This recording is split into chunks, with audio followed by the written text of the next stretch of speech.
ज्योतिष में जितना महत्व कुंडली निर्माण का होता है, उससे कहीं अधिक महत्वपूर्ण कुंडली से फलादेश करना, मतलब कुंडली से प्रिडिक्शन करना होता है। कुंडली में ज्योतिष के सभी अंग, राशि, ग्रह, नक्षत्र आदि सभी की अपनी अपनी भूमिका होती है, लेकिन भाव मतलब घर या कहें हाउसेस जिस पर राशि और ग्रह स्थित होते हैं, वह कहीं अधिक महत्वपूर्ण होते हैं।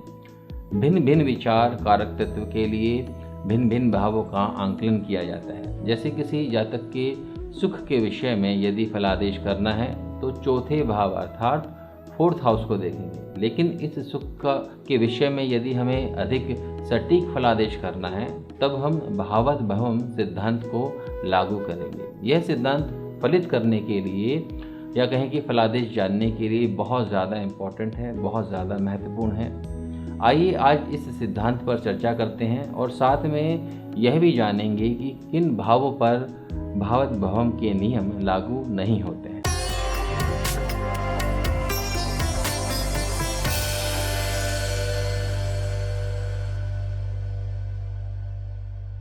नमस्कार दोस्तों, मैं हिम्मत बरुआ आपका आपके चैनल प्लैनेट्स एंड हाउसेज में अंतर्मन से बहुत बहुत स्वागत करता हूं। आइए सबसे पहले हम जानते हैं कि भावत भवम का अर्थ क्या होता है और यह सिद्धांत क्या कहता है। भावत भवम ये शब्द संस्कृत का शब्द है जिसका अर्थ होता है भाव से भाव तक, अर्थात एक भाव से दूसरे भाव तक, कुंडली में एक हाउस से दूसरे हाउस तक। अब इस सिद्धांत को समझने का प्रयास करते हैं।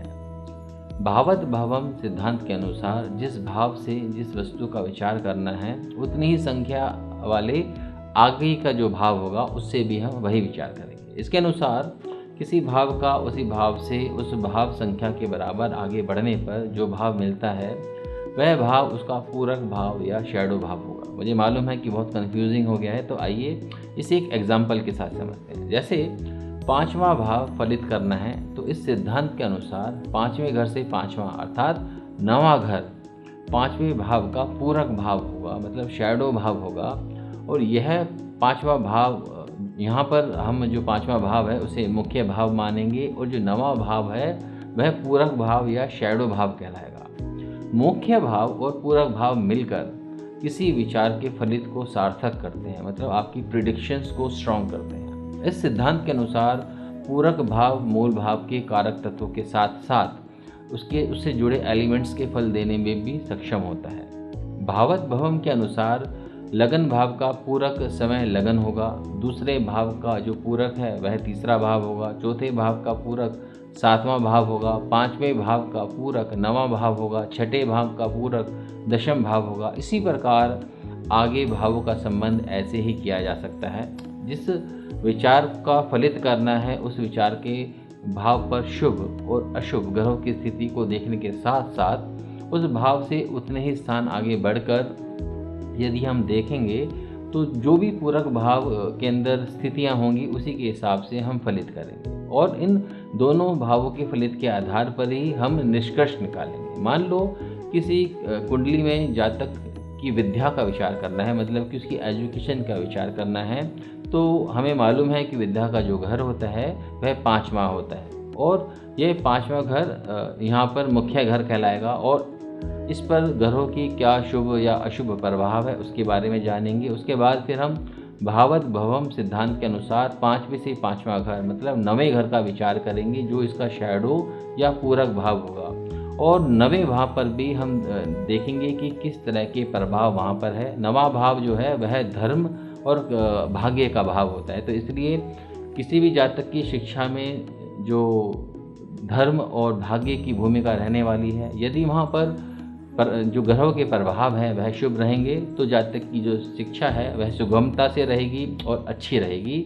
लेकिन यदि भाग्य स्थान पर अशुभ प्रभाव रहेंगे तो कहीं ना कहीं जो जातक है उसकी शिक्षा में किसी तरह की रुकावट या बाधा अवश्य आ सकती है। दोस्तों, भावत भावम सिद्धांत के कुछ अपवाद भी हैं, मतलब जहाँ ये सिद्धांत बिल्कुल लागू नहीं करना चाहिए, जहाँ पर मेन हाउस मतलब मूल भाव और पूरक भाव मतलब शैडो हाउस परस्पर एक दूसरे के अपोजिट हों, एक दूसरे के विरोधी हों, तो इस नियम के अनुसार फलित करना, प्रिडिक्शन करना सही नहीं माना जाएगा। जैसे 12वां भाव एक्सपेंडिचर का हाउस है, मतलब व्यय का भाव है, और 12वें भाव से 12वां अर्थात 11वां घर इनकम का हाउस है, आय का भाव है। तो ये दोनों ही भाव एक दूसरे के परस्पर विरोधी हैं और इस नियम का प्रयोग यहाँ करना सही नहीं होगा। एक एग्जाम्पल और लेते हैं।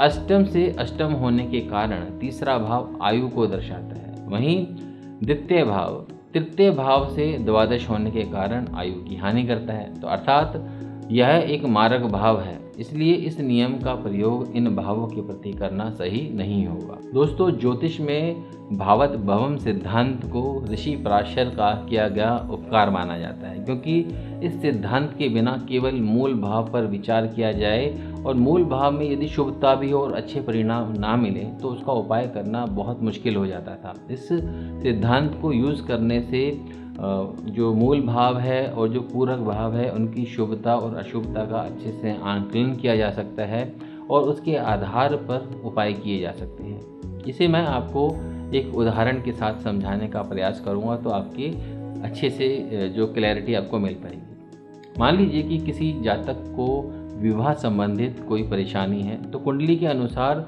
हम सिर्फ उसके 7वें भाव के आधार पर फलित नहीं करेंगे। अगर हम ऐसा करते हैं तो वह अधूरा माना जाएगा। भावत भवम सिद्धांत के अनुसार 7वें से 7वां मतलब पहले भाव, मतलब जो लगन का जो भाव होगा उस जातक का, उस पर भी हम विचार करेंगे और वहाँ पर हम ग्रहों का प्रभाव, शुभता और अशुभता इन सब का आंकलन करेंगे। और ऐसा करने से जातक की परेशानियों का ठीक ठाक आंकलन किया जा सकता है और उसका फिर ठीक ठाक निदान भी किया जा सकता है। इसलिए भावत भवम सिद्धांत जनसाधारण के लिए बहुत ज़्यादा हेल्पफुल है, बहुत ज़्यादा उपयोगी है।